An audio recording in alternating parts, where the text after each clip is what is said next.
भगवान जो है स्वामी, हम कौन है? दास है।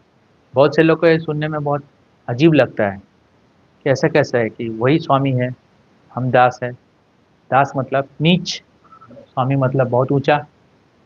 तो बहुत से लोग को ये हजम नहीं होता ये बात। देखा जाए तो सब लोग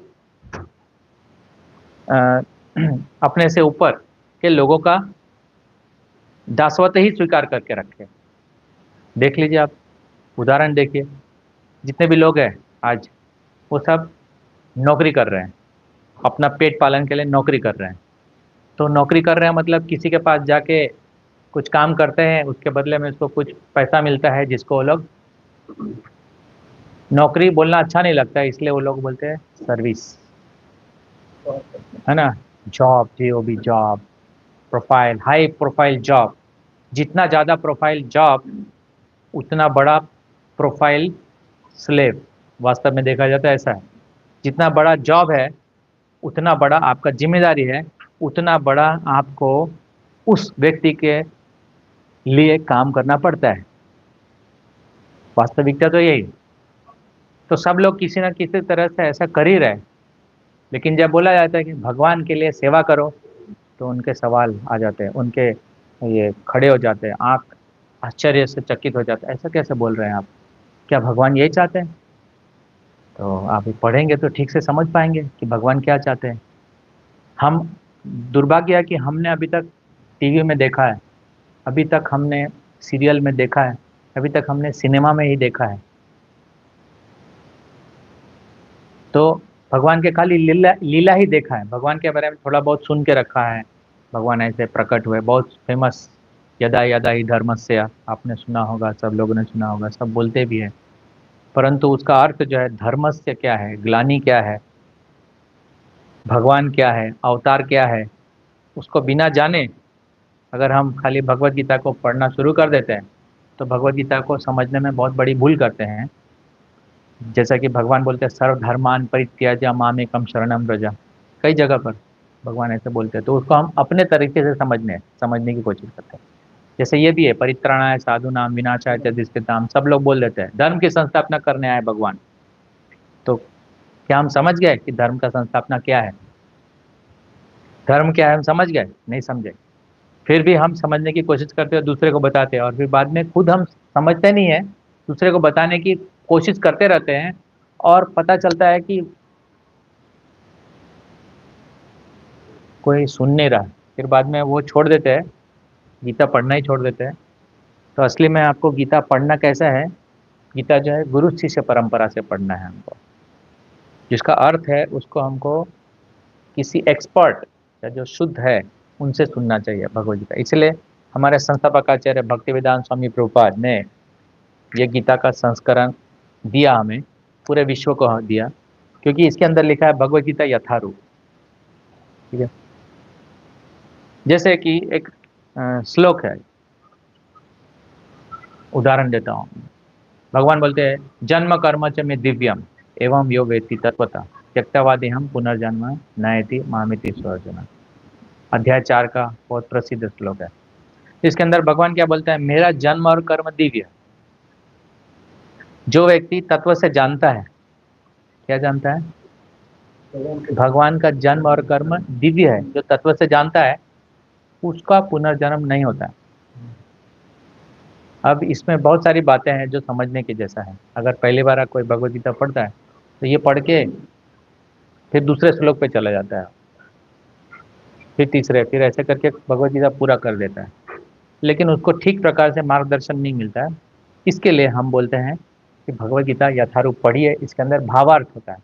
अब भावार्थ को क्यों समझना जरूरी है? अगर आप भावार्थ नहीं समझेंगे, तो आप वो जो स्टेटमेंट है उसको अपने हिसाब से समझने की कोशिश करेंगे, आप जैसे है उस तरह से समझेंगे। जैसे कि अगर आप एक स्पोर्ट्स पर्सन है, तो आप उस तरह से समझेंगे। अगर आप कोई आर्टिस्ट है, तो उस तरह से समझेंगे। अगर आप पॉलिटिशियन है, तो उस तरह से समझते हैं। अगर आप साइंटिस्ट है, तो उस तरह से समझेंगे, अपने बुद्धि लगा के, उस प्रकार के बुद्धि। जैसा कि हमने बहुत पहले बताया था, हम प्रकृति के 3 गुणों के अनुसार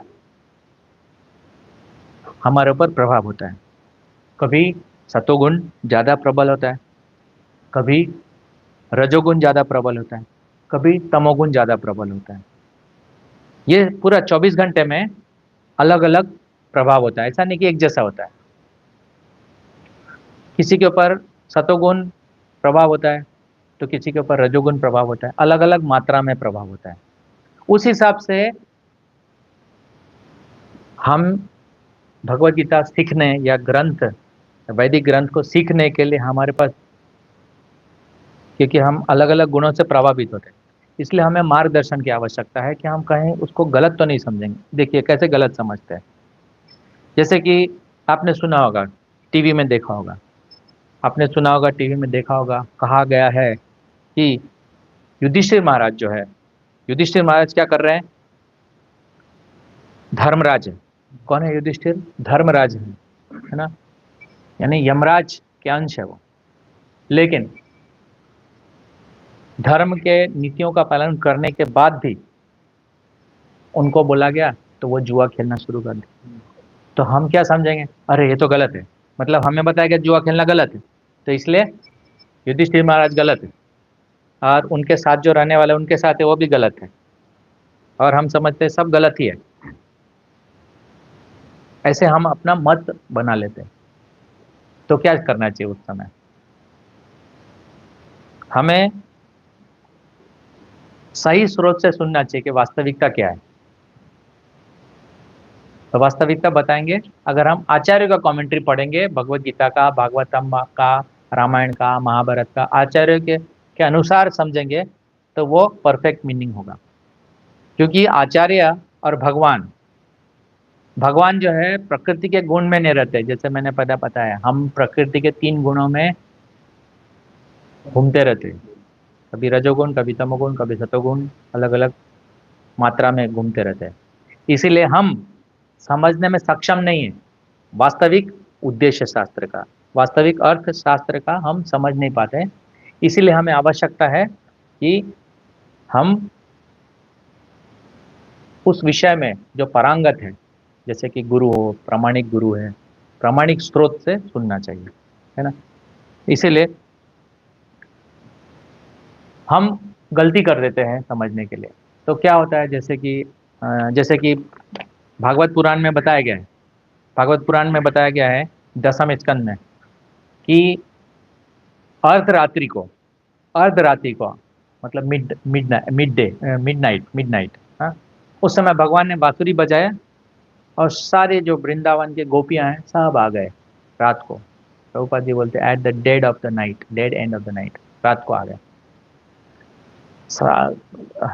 सामाजिक नज़र से ऐसा लगता है ये तो गलत है, ऐसा कैसे होना चाहिए, है ना। सही बात है, सामाजिक नज़र से गलत है, लेकिन भगवान की नज़र से सही है ना। उसी तरह से नारद मुनि जो है, नारद मुनि बहुत आतुर है भगवान का प्राकट्य देखने के लिए, इसलिए जल्दी से जाके उन्होंने इसको कंस को बता दिया कि जो 8वां पुत्र है उसमें से कोई भी हो सकता है, तो उसको भ्रमित कर दिया। वास्तव में नारद मुनि बहुत आतुर थे कि कब भगवान प्रकट होंगे, जल्दी से जल्दी मुझे पहला, दूसरा, चौथा, 5वां, 7वां और 8वां पुत्र भगवान आए थे, ऐसे आने वाले हैं, उनको पता था। और मालूम है भगवान को, मतलब नारद मुनि को पता है कि वो 8वां पुत्र कौन है, सब पता है। भगवान और भगवान के जो शुद्ध भक्त है उनको पता रहता है क्या होने वाला है, लेकिन वो खुद अनुभव करना चाहते हैं, है ना। अब जैसे अब अरण्य कांड, रामायण के अरण्य कांड में ये लीला आता है कि भगवान राम अम, अ, वन में थे, तो एक वो जो मारीच है वो मृग का शरीर धारण करके आ गए, और फिर सीता माता ने बोला कि वो मुझे मृग चाहिए, तो भगवान राम उनके पीछे भागे। ऐसा लग रहा था कि जैसे कोई कोई पति और पत्नी के बीच में संवाद होता है, तो पत्नी बोलती है मुझे ये चाहिए, तो पति ला के देता है, तो उसी तरह से ऐसा लग रहा है रामायण के अरण्य कांड में कि भगवान भी अपनी पत्नी के वश में, ऐसा लगता है। हम यहाँ पे गलती करते हैं, ये समझने में गलती करते हैं। भगवान किसी के वश में नहीं होते हैं, भगवान के वश में सब होते हैं। भगवान गीता में क्या बोलते हैं इस बारे में? भगवान नहीं, इस बारे में माया के विषय में भगवान बोलते हैं 7वां अध्याय का 14वां नंबर, देवी ऐसा गुणमयी मम माया दुरतया, है ना, मामे वे प्रपदन्ते, ये मेरा मेरा शक्ति है। लेकिन लेकिन जो जीव है वो गलती करता है, वो समझता है कि ये सब, जैसे कि यमराज, यमराज के जो दूत है वो गलती कर दिए समझने में, कि अजामिल ने नाम लिया था भगवान का, ये यमराज के दूत समझ रहे थे कि मैं, हमारा अथॉरिटी तो यमराज है। बाद में उनको धोखा हुआ कि यमराज आपसे भी ऊपर है क्या कोई? यमराज ने बताया मेरे ऊपर भगवान है और उनको कोई नहीं समझ सकता, उनको 12 महाजन कैसे ही लोग समझ सकते हैं। फिर इस तरह से उन्होंने बताया कि जो महाजन है उनके दृष्टि से हमको भगवान को समझना पड़ता है। कौन कौन महाजन है आपको याद रखना चाहिए, 12 महाजनों के नाम। तो 12 महाजन इस प्रकार से है, स्वयंभू, नारद, शंभु, फिर कुमार, कपिल, मनु, फिर 6 हो गए, कुमार, कपिल, मनु, फिर हाँ, जनक, प्रहलाद महाराज, भीष्म, बलि महाराज और कपिल, कपिल भी आ गए, भगवान कपिल आ गए। तो इस तरह से 12 महाजन, 12 महाजन में प्रहलाद महाराज जी, फिर ध्रुव महाराज भी है ऐसे। वैसे तो महाजन 12 बताया गया है। कौन है? शिव जी, ब्रह्मा जी, नारद जी, प्रहलाद महाराज, अम, अ, भीष्म पितामह, और बाद में ये जो बलि महाराज मैंने बताया। लेकिन जो महाजन को फॉलो करते हैं शुद्धता से, जैसे हमारे आचार्य, उनका भी बात हम सुनना चाहिए। मतलब जो महाजन को फॉलो करते हैं वो भी महाजन ही है, लेकिन मुख्य 12 महाजन बताया गया है। इसलिए हम उसी का बात स्वीकार करते हैं जो महाजन ने कहा है। जैसे हम भागवत पुराण पढ़ते हैं तो शिव जी जैसे जैसे उपदेश देते हैं, शिव जी जैसे जैसे लीला करते हैं, तो हम उसको स्वीकार करते हैं क्योंकि वो महाजन में से है। ब्रह्मा जी हमारे आचार्य हैं, हनुमान जी भी महाजन हैं, क्योंकि हमारे हनुमान जी जो है सिद्ध करते हैं, दास्य भाव का आचार्य है हनुमान जी, है ना। तो इसीलिए जो 12 महाजन के अलावा भी वो जो भी भागवतम में जिनका नाम है, पुराणों में जिनका नाम है, वो सब हमारे लिए पूजनीय है, वो सब हमारे लिए मार्गदर्शक है। इसीलिए आवश्यक है कि जब हम कुछ समझ में नहीं आता तो महाजन जो बोल रहे हैं वो करना चाहिए, महाजन जो समझा के गए वो करना चाहिए।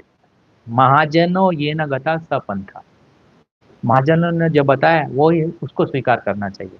इसीलिए ये संस्था जो है 4 वैष्णव संप्रदाय है, उसके अंदर अलग अलग संप्रदाय है, उनके जो आचार्य है उनको स्वीकार करते हैं और वर्तमान आचार्य जो है उसको स्वीकार करते हैं। जैसे हमारे लिए मध्वाचार्य है, परंतु मध्वाचार्य है, फिर बाद में षट गोस्वामी है, भक्ति विनोद ठाकुर है, इस प्रकार से सभी आचार्य है। लेकिन वर्तमान समय में प्रभुपाद जी है, और प्रभुपाद जी के मार्गदर्शन में जो सब प्रचार कर रहे हैं, सब बड़े बड़े सीनियर्स है, सन्यासी हैं, लीडर्स हैं, वो सब को हम फॉलो करते हैं क्योंकि वो लोग महाजन को फॉलो करते हैं, हमें भी उनको ही फॉलो करना चाहिए। तो ऐसे फॉलो करना चाहिए। इस तरह से अगर हम फॉलो करेंगे तब हम शास्त्र के मर्म को ठीक प्रकार से समझ पाएंगे, वरना हम गलती करेंगे और अपना अपना आइडियाज पकाएंगे। ठीक है। तो कई बार ऐसा लग रहा है कि भगवान जो है ऐसा साधारण मनुष्य जैसा कार्य कर रहे हैं, लेकिन ऐसा है नहीं। हाँ? ब्रह्मा जी भी देवता, बड़े से बड़े देवता भी मोहित हो जाते हैं कि ये कौन है, तो बाद में पता चला ये कृष्ण ही भगवान है। इंद्र को नहीं पता चला, ब्रह्मा जी को नहीं पता चला। फिर बाद में क्यों नहीं पता चला? क्योंकि कई बार देवता देवता सतोगुण में होते हैं, फिर भी वो लोग भी भ्रमित हो जाते हैं। जैसे ब्रह्मा जी है, जो देवता लोग होते हैं सतोगुण में माना जाता है उनको, सतोगुण होता है उनका। सतोगुण का मतलब जिसमें ज्ञान है और जो वैदिक नियमों का पालन करके उस ज्ञान के अनुसार जीवन जीता है, वो सतोगुण है ना। जो सतोगुण है भक्ति के लिए अनुकूल होता है। इसीलिए हमको क्या सतोगुण में हमेशा रहना चाहिए। कोई भी कार्य करें आप, सतोगुण में रहना चाहिए, सतोगुण में रह के विचार करना चाहिए। तब आपको पता चलेगा कि मैं जो कार्य करने जा रहा हूँ वो सही है कि नहीं है, करना चाहिए कि नहीं करना चाहिए। ठीक है। तो बहुत से लोग सतोगुण में होने के बाद भी गलती करते हैं, जैसे कि मैंने बताया देवता लोग, है ना। और राक्षस लोग भी होते हैं कई बार। तो कई कई बार राक्षस भी सतोगुण में होते हैं। जब वो तपस्या करते हैं तो सतोगुण में हो गए। हाँ। हाँ, रावण हिरण्य सबने कुछ समय सतोगुण में थे। फिर बाद में जब सतोगुण के बाद, ये सतोगुण का दुर्गुण है कि जब सतोगुण में होने के बाद उसको थोड़ा अहंकार होने लगता है, देखो मैं उन सब से अच्छा हूँ। देवताओं को भी अहंकार होता है कि भगवान हम अच्छे हैं, असुर अच्छे नहीं है। इसलिए असुर जो है उसको अमृत नहीं मिलना चाहिए, उनको ऐसा भाव है। लेकिन देखना देखना समझना चाहिए कि अगर अमृत मिल भी गया तो भी कुछ समय के बाद तो मेरा मृत्यु तो निश्चित ही है। ये बात भूल जाते हैं वो लोग। कौन लोग? सभी जीव जो बद्ध है। सभी जीव जो बद्ध है वो सोचते हैं, शॉर्ट टर्म गोल सोचने लगते हैं, और उससे मुझे क्या फायदा होगा सोचना शुरू कर देते हैं। इसको बोलते हैं सकाम कर्म। हम सब इसी से पीड़ित है संसार के अंदर। मुझे क्या करना चाहिए, थोड़ा फायदा हो जाए, कुछ कष्ट कम हो जाए, थोड़ा भक्ति कर लेते हैं। तो ये सब जो है भक्ति में आने के बाद भी हम सकाम कर्म से पीड़ित है, क्योंकि हमें गुणों का प्रभाव है, रजोगुण तमोगुण सतोगुण से प्रभावित होके हम ऐसा सोचने लगते हैं कि थोड़ा सोचते हैं भक्ति कर ले, थोड़ा सोचते हैं भोग कर ले, दोनों साथ साथ चले तो कैसा रहेगा। ठीक है ना। जैसे फ्राइडे को प्रोग्राम में आ गए, बाकी दिन हमको घर में जो करना है करें। संडे को थोड़ा प्रचार में आ गए, उसके बाद कभी भी जो भी कुछ करना है। ये प्रोग्राम इसलिए होता है ताकि आप पूरे सातों दिन ऐसा करने का प्रयास करें अपने घर में। इसीलिए होता है, प्रेरणा के लिए होता है। जो व्यक्ति पकड़ लेता है इसको, वो प्रगति होता है, और फिर वो क्या होता है, गुणों को पार कर लेता है, और वो भगवान वही चाहते हैं। शायद आपको समझ में नहीं आएगा तो आप बाद में पूछ लेना मुझे। लेकिन अभी मैं बात कर रहा हूँ कि बहुत से कार्य ऐसे लगते हैं, जैसे मैंने बताया कि गोपियों गोपियों का वस्त्र हरण, ये जो सांसारी लोग है उसके लिए ये जघन्य अपराध है। हाँ, सांसारी लोग करे तो जघन्य अपराध जरूर है, परंतु भगवान ऐसा कर रहे हैं तो भगवान कोई भी चीज आप सोचो। जीव जो है सतोगुण में होता है तो उसमें विचार आता है कि अच्छा क्या है बुरा क्या है, और वो अच्छा काम ही करता है, बुरा नहीं करता है। तो भगवान क्या अच्छे हैं कि बुरे हैं? तमोगुण में तो नहीं, आप लोग स्वीकार करते हैं भगवान तमोगुण में नहीं होता है। तो भगवान सतोगुण में है कि रजोगुण में है कि तमोगुण में है? भगवान गुण से परे है। और उसी तरह से जो भगवान के शुद्ध भक्त है वो भी गुण से परे, गुणात्मक रूप से वो भी भगवान से परे हो जाए, मतलब गुणों से परे हो जाते हैं, गुणों को लांग कर जाते हैं। लांग, transgress the laws of nature, उसके ऊपर प्रभाव नहीं पड़ता। ये संभव है, इसलिए भगवान बोल रहे हैं आप लोग कर सकते हैं। कैसे करेंगे? भौतिक संसार से अनासक्त होकर और कृष्ण से आसक्त होकर। भौतिक संसार से अनासक्त होंगे, उसी तरह से कृष्ण से आसक्त होंगे। तो दोनों साथ साथ में चलना चाहिए। ऐसा नहीं कि मैं पहले भौतिक संसार से अनासक्त हो जाऊं, मतलब त्याग दूं, सब छोड़ दूं। वो कर नहीं सकते आप, कोई नहीं कर सकता। जिसका है सब कुछ वही त्यागेगा ना। भिखारी के पास बोलेंगे, भिखारी ऐसा बोला, भिखारी भिखारी एक बैंक के सामने खड़ा हो, रिजर्व बैंक ऑफ इंडिया के सामने खड़ा हो गया, बोले ये सब बैंक मैंने दे दिया, तो कैसा होगा? कोई मतलब है उसको बोलने का? मैं ये बैंक दान कर देता हूँ, भिखारी ऐसा बोलता है। तो वैसे ही हमारा स्थिति है। हम सोचते हैं मैंने इतना करोड़ रुपए दे दिया, इतना हजार रुपए दे दिया, इतना मैंने मेरी शक्ति दे दी भगवान के लिए। वो उसके लिए, भगवान के लिए कोई वैल्यू नहीं है उसका। अगर खाली हम बोलते रहे कि हमने इतना कर दिया था, भगवान को सब मालूम है, बोलने की क्या आवश्यकता है। तो एक बार की बात है, ये बहुत इंस्ट्रक्टिव स्टोरी है। भक्ति सिद्धांत महाराज जो है, एक बार अपने एक शिष्य को बता रहे थे कि आप मेरा एक कक्षा चल रहा है, शायद कुछ सेशन चल रहा था, 1-2 दिन का ऐसा होगा। तो आप अ, ये सुन के जाइए पूरा। तो वो जो शिष्य थे वो बोल रहे थे, नहीं मुझे थोड़ा ऑफिस का काम है, मैं नहीं आ पाऊँगा, मैं नहीं कर पाऊँगा। जैसे आप लोग बोलते हैं ना, आज मेरा ये काम है, आज मेरा वो काम है, सब लोग बोलते हैं आज मुझे उधर शादी में जाना है, आज मुझे किसी से मिलने जाना है, आज मुझे दूसरा कुछ काम है, ऐसा बोलते हैं ना, और वो बोल के क्लास छोड़ देते हैं। तो देखो भक्तिसिद्धांत महाराज ने क्या बोला था उस दिन। भक्तिसिद्धांत महाराज ने उन शिष्य को बोला कि आप ऑफिस जाना है ना, तो ऑफिस में बोलिए उसमें सिक लीव एप्लीकेशन दे दीजिए। क्या बोला भक्तिसिद्धांत महाराज ने? उन शिष्य को बोला ऑफिस में आप सिक लीव एप्लीकेशन दे दीजिए। वहीं पर एक खड़ा वकील सुन रहा था। बोले आप इतने बड़े सन्यासी, 64 गौड़ीय मठ के अध्यक्ष, और आप अपने शिष्य को झूठ बोलना सिखा रहे हैं। ऐसा होता है ना, बहुत लोग बोलते हैं आप कृष्ण भक्त होके ऐसा कर रहे हैं, है कि नहीं? हाँ, ये कृष्ण भक्त है अर्जुन, भगवान उसको बोल रहे लड़ो, ऐसा अनैतिक बात बोल रहे हैं, खून खराबा होगा। धर्म ये सिखाता है खून खराबा करने के लिए? सिखाता है क्या? नहीं। तो फिर आप कर रहे हैं तो फिर आप गलत हुए ना। तो ऐसे लोग हम समझते हैं। तो भक्ति सिद्धांत महाराज ने जैसे बोला उनको, तो उस वकील ने बहुत विरोध प्रकट करना शुरू कर दिया, महाराज के सामने सब बोलना शुरू कर दिया, हम अनैतिक चीज सिखाते हैं अपने शिष्य को, झूठ बोलना। तो पास ही खड़े उनके एक शिष्य थे, एक शिष्य थे उन्होंने देखा ये वकील को। बाद में शाम, वो शिष्य जो है बहुत व्यस्त थे उस समय, तो उस वकील के पास नहीं गए। बाद में शाम को उस वकील के पास गए। शाम को बहुत शाम हो गई थी, थोड़ा अंधकार हो गया था। बोले कि इस पूरा सोसाइटी में ना एक चोर घुस गया है, चोर घुस गया है। और वो वकील जो है वो पार्टी से आ रहे थे कहीं से। तो वो दोनों वकील और उनकी पत्नी जो है वो गहने वहने सब अच्छे ड्रेस में थे। तो मैं पूछता हूँ चोर घुस गए, चोर यहाँ पर भी आएंगे, तो क्या आप बताएंगे कि आपका जितना भी सामान है वो आप सब बताएंगे कि ये मेरी पत्नी है, इसका हार है, 9 लाख का हार है, हीरे का हार है, आप बताएंगे उसको कि मेरी पत्नी के पास है हार, वो ले लो? क्योंकि आप झूठ नहीं बोलते हैं, आप सच बोलते हैं हमेशा, तो आप बोलेंगे उसको? नहीं नहीं, ऐसा क्यों पूछें?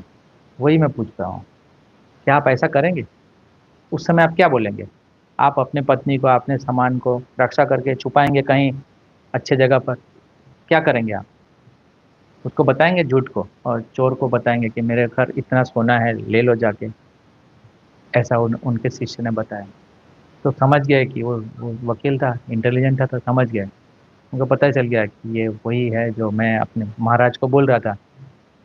तो लगता है, लेकिन जब हायर पर्पस होता है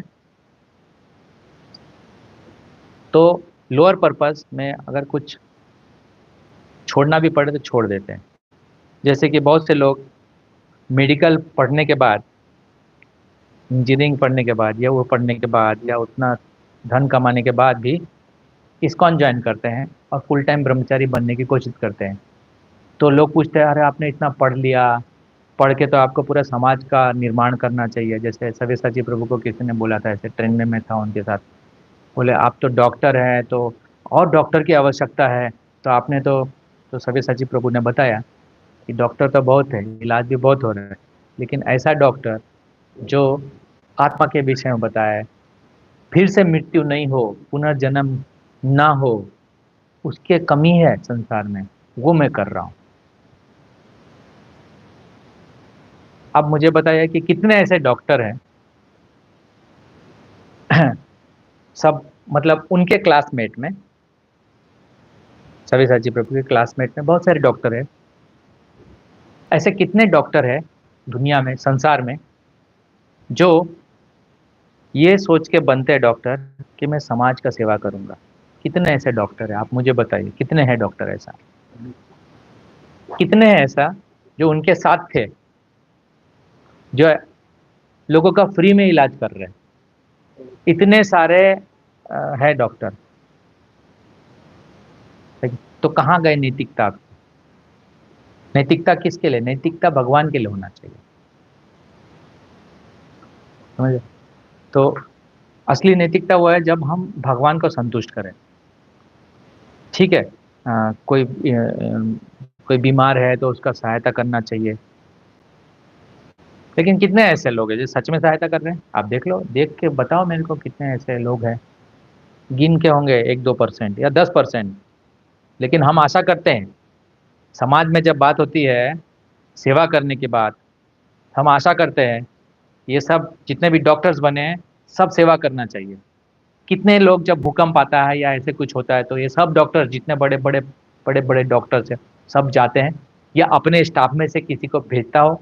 ऐसा कहीं अगर हुआ होता तो हजारों में रिपोर्ट आता, मीडिया में आता रिपोर्ट कि हमारे क्लिनिक में इतने लोग हैं, इतने लोगों को हमने भेज दिया। ऐसा होता नहीं, कुछ लोग ही भेजते होंगे अगर भेजा गया। तो कहाँ कहाँ से नैतिकता किधर है? क्या पढ़ने से नैतिकता आ जाता है? पढ़ने से तो और भी हम क्या करते हैं, पढ़ने से क्या आ जाता है, हम क्या करते हैं? हम पढ़ने से और भी रजोगुनी होते हैं, और भी तमोगुनी होते हैं, और भी हम अहंकार होते हैं। जितना बड़े बड़े देवता जो है सतोगुण में रहने के बाद भी उनका अहंकार आता है और फिर वो भी गलत करने का प्रयास करते हैं।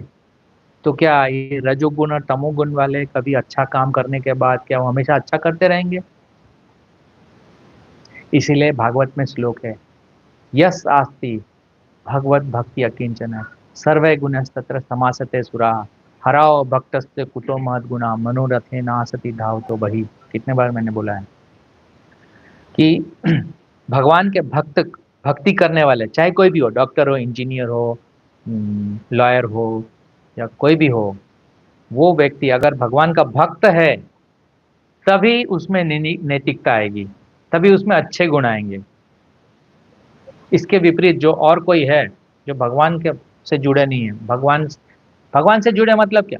भगवान से जुड़ने के बाद भगवान के जैसे सद्गुण आएंगे हमारे। सद्गुण आने के बाद ही संसार का वास्तविक में कल्याण होता है। आपने देखा है कोई ऐसे तमोगुनी आदमी कल्याण कर सकता है किसी का? रजोगुनी आदमी कल्याण कर सकता है किसी का? वो कल्याण उसी भाव में करेगा, रजोगुणी भाव से करेगा। सब लोगों को क्या करेगा? कुछ एम्प्लॉयमेंट देगा, ये रजोगुणी का कार्य, एम्प्लॉयमेंट देगा, लेकिन उसमें चरित्र निर्माण की कमी होगी, उसमें शुद्धता की कमी होगी, है ना? सबको लालच आएगा, फिर लालच से और लालच बढ़ेगा, तो उसमें कोई चरित्र का निर्माण नहीं होता है।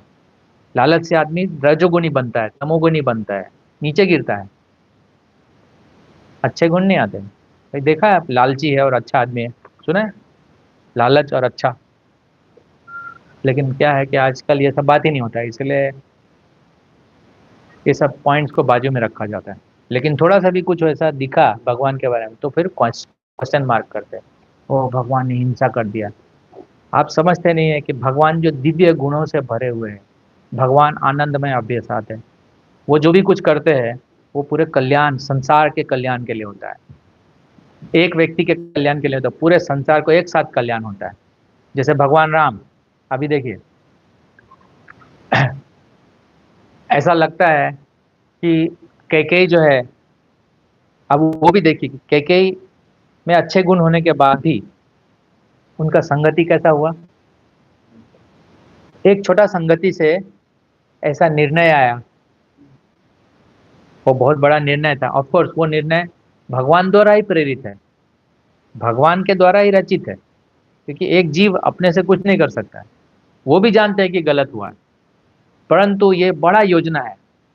जैसे भगवान जो सगर, राजा सगर के समय में जब वो गंगा जी का प्राकट्य हुआ, तब उनके उनके जो 60,000 पुत्र है वो मारे गए।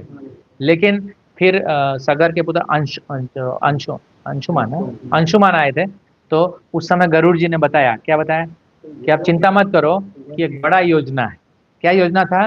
कि सारे संसार के लिए सारे संसार को पवित्र करने के लिए गंगा जी का प्राकट्य होने का आरंभ होने वाला है इससे। तो ये सब भगवान के योजना में होता है। कभी कभी ऐसा लगता है कि राजा परीक्षित महाराज जो है, इतना परीक्षित महाराज मतलब शुद्ध भक्त है, उन्होंने कैसे गलती कर दिया, उन्होंने कैसे ये कर दिया, ये तो गलत ही है ना प्रभु, ये गलत है। और इसी में लोग बहस करना शुरू कर देते हैं। लेकिन वो भगवान के योजना के अनुसार था कि उन्होंने ऋषि के ऊपर सांप रखा, और वो ऋषि का पुत्र खेलते खेलते सांप दे दिया कि आपका 7 दिन में मृत्यु हो जाएगी। लेकिन वो विश्व के कल्याण के लिए इस तरह से किया गया था। लेकिन आप बोलेंगे तो फिर तो यही योजना है ये सब जितना भी योजना है, ये सब योजना हमको दिया गया है ताकि हम सीख सके, कि एक राजा कैसे होता है, राजा का वचन कैसे होता है। इसी तरह से राजा दशरथ ने वचन वचन पूरा किया उन्होंने। उसी तरह से उनके पुत्र भगवान राम ने ये वचन पूरा करके दिखाया कि द्वापर युग त्रेता युग में इस प्रकार से होता था। वचन को तो तोड़ नहीं सकता। तो ये सब करके दिखाया भगवान ने, इसलिए भगवान करके दिखाया। फिर भगवान जंगल में गए। अभी एक राजकुमार है, वो कैसे जंगल में खाली पैर चल सकता है? उनके तो हजारों नौकर होते हैं। तो उनको नहाने के लिए, तेल लगाने के लिए, सुगंध लगाने के लिए, कपड़ा पहनाने के लिए, वस्त्र पहनाने के लिए, आभूषण पुराने पहनाने के लिए, सब अलग अलग प्रकार का व्यवस्था होता है। लेकिन जंगल में कोई नहीं था, भगवान के साथ खाली सीता माता थे और लक्ष्मण जी थे, और कोई नहीं था। तो कैसे कैसे संभव है? तो भगवान जो है गुणातीत है, भगवान को कोई फर्क नहीं पड़ता। लेकिन फिर भी भगवान दूसरों को आचरण मतलब ऐसे आचरण करना चाहिए, कैसे शुद्ध आचरण करना चाहिए वो दिखाया। इसलिए हमको ये सब शास्त्र को, जैसे हम पढ़ते हैं वाल्मीकि रामायण, हमको बताया जाता है वाल्मीकि रामायण पढ़िए, क्योंकि वाल्मीकि रामायण में पढ़ने के बाद उसके जो भावार्थ है वो पढ़ने के बाद आपको सही परिप्रेक्ष्य में भगवान राम और उनके पार्षदों के बारे में समझ में आएगा। नहीं तो ऐसा लगेगा कि विभीषण तो, ऐसे बोलते हैं लोग हैं, घर का भेदी लंका ढाए, ऐसा बोलते हैं लोग। लेकिन आपको नहीं पता है, अगर हम ऐसा सुनेंगे तो हम अपराध करते हैं विभीषण के ऊपर। विभीषण जो भगवान के पार्षद है, शुद्ध भक्त है। उसी तरह नारद मुनि के बारे में बात करते हैं, उसी तरह से पांडवों के बारे में बात करते हैं। युधिष्ठिर महाराज जुआ खेले, ये सब बात करते हैं। तो अगर हम सही प्रकार से आचार्यों के मार्गदर्शन से कथा को सुनेंगे तो हमको सही जानकारी, सही अनुभव और सही दृष्टि मिलेगी। और अल्टीमेटली ये सब सुनना का क्या उद्देश्य है? भगवान को समर्पण करना, भगवान को शरणागति करने के लिए।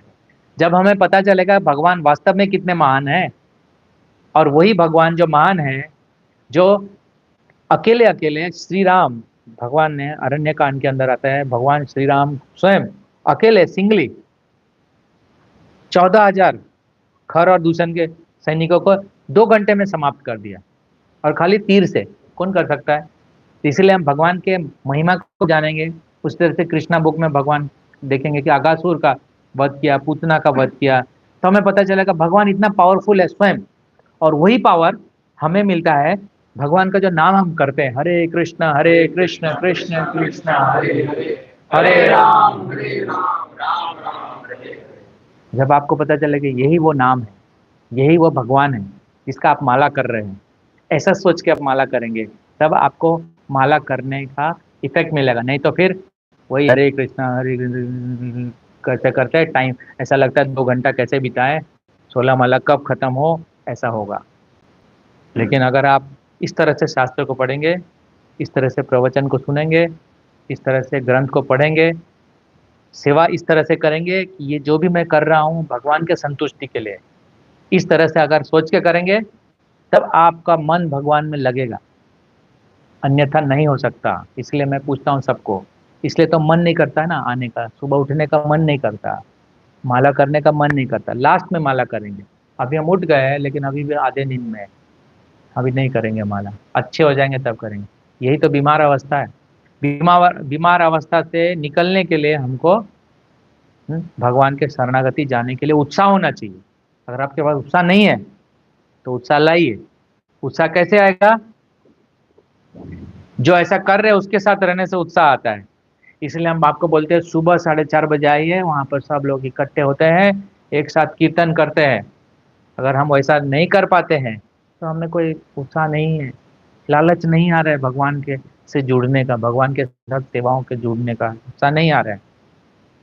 जो लोग दूर रहते हैं घर से, मतलब इस्कॉन मंदिर से दूर रहते हैं, 10 किलोमीटर 20 किलोमीटर दूर रहते हैं, वो सब घर में ही, अपने घर में ही ये कर सकते हैं। लेकिन आप कीजिए जरूर, ठीक है। तो ये सब बोलना था मुझे। आप देखेंगे जब हम भगवान के लिए ऐसा करेंगे तो अपने आप भगवान हमें वो शक्ति देंगे जिससे कि हम और सेवा कर सकेंगे। और आप महसूस कर पाएंगे कि आप वही है। वो सब मायावादी बोलते हैं ना, तत्त्वमसि बोल के खुश हो जाते हैं, तत्त्वमसि मैं वही हूँ। और बाद में गलती कर देते हैं क्योंकि वो आश्रय नहीं लेते हैं, भगवान का आश्रय नहीं लेते हैं। गलती करते हैं कि मैं वही हूँ, और बाद में समझते हैं कि हाँ मैं ही वही, मैं ही कृष्ण हूँ, मेरा ही पूजा करो, मैं ही भगवान हूँ, मैं ही भगवान हूँ। अपने आप को भगवान मान लेते हैं। लेकिन भक्त लोग क्या समझते हैं? मैं वही हूँ, गुणात्मक रूप से वही हूँ, उनका एक अंश हूँ, भटका हुआ टुकड़ा। एक टुकड़ा मतलब भौतिक सेंस में टुकड़ा मतलब टुकड़ा विभाजन हो जाता है, लेकिन भौतिक सेंस में टुकड़ा नहीं है, इसलिए उसको बोलते हैं अंश बोल रहे हैं। लेकिन भौतिक सेंस में अंश को वो लोग क्या करते हैं? टुकड़ा समझते हैं। अंश को अनुवाद करते हैं, अपने अपने दृष्टि से समझते हैं, अपने अनुसार समझते हैं, अपने राग के अनुसार समझते हैं कि वो टुकड़ा हो गया। तो टुकड़ा तो कैसे टुकड़ा नहीं हो सकता? तो मैं टुकड़ा तो नहीं हो सकता, तो मैं तो हमेशा जुड़ा ही रहूंगा। तो मैं वही हूँ, और मैं वही हूँ। तो अगर मैं ही भगवान हूँ तो मैं भगवान का सेवा क्यों करूँ? This is the greatest drawback. सबसे बड़ा खतरनाक चीज है अपने आप को भगवान मान लेना। ये सबसे पागलपन का अंतिम अंतिम अंतिम छोर है। क्या मैं भगवान हूँ? अगर मैं पूछता हूँ उन्हीं को आप भगवान हैं, तो आप परेशान क्यों हो रहे हैं? आप परेशान क्यों हो जाते हैं? छोटे छोटे बात पर परेशान हो जाते हैं। वो न्यूज सुन के परेशान हो जाते हैं, मच्छर काटने से आप बीमार पड़ जाते हैं। आप भगवान हैं, है ना? तो ऐसा ये सब जो उनका धारणा है गलत है। वो धारणा गलत इसलिए होता है कि वो लोग आश्रय नहीं लेते हैं। इसलिए वैष्णव परंपरा के अंदर आश्रय बहुत इंपॉर्टेंट है। भगवान और भगवान के भक्त का आश्रय लेना चाहिए, गुरु के माध्यम से भगवान को अप्रोच करना चाहिए, डायरेक्टली भगवान के पास नहीं जाना चाहिए। ठीक है। हरे कृष्णा। एक बार इसी तरह से ना श्रीवास श्रीवास आंगन में भी इस तरह से भगवान का वहाँ कीर्तन हो रहा था, लेकिन श्रीवास ने चिंता नहीं किया, उनका पुत्र मारा गया था, मर गया था, लेकिन उन्होंने चिंता नहीं किया। लेकिन भगवान ने उसको फिर से जीवित कर दिया, क्योंकि वो भगवान के ऊपर पूरा निर्भर है। वो जानते हैं सबसे इंपॉर्टेंट क्या, भगवान ही हमारे जीवन से चले गए तो फिर हमारा जीवन ही कैसा रहा। प्रभुपाद जी बहुत अच्छा उदाहरण देते हैं कि जैसे ये आपका हाथ है, अगर आपका ये उंगली कट गया तो क्या होता है? आपको क्या होता है? फर्क पड़ता है? पड़ता है कि नहीं पड़ता है? पड़ता है ना, दर्द होता है। क्यों? क्योंकि वो उंगली जो है आपका अंश था, आपका हिस्सा था, आपसे अलग हो गया। आपको दर्द हो रहा है अभी, क्योंकि आप उससे आसक्त है, अटैच्ड है। उसके बिना आप अधूरा लगता है। यानी अंश को मुख्य अंश से बिछड़ने के बाद उसको बुरा लगता है, दुख होता है, तकलीफ होता है। इसको बोलते हैं कृष्ण भूलिया जीव अनादिर बहिर्मुख अतएव माया तारे दे संसार दुख। कृष्ण को भूल के अलग हो गया वो, अलग होने से उसका दुख शुरू होता है। तो उसी तरह से भगवान है, हम भगवान के अंश है, तो भगवान पिता है ना, तो उनसे अलग होने से कितना तकलीफ होगा। इसको बच्चे को नहीं पता चलता है, उंगली को नहीं ज्यादा पता, उंगली को अनुभव, उंगली को नहीं पता, उंगली उंगली के अंदर आत्मा नहीं है, समझे?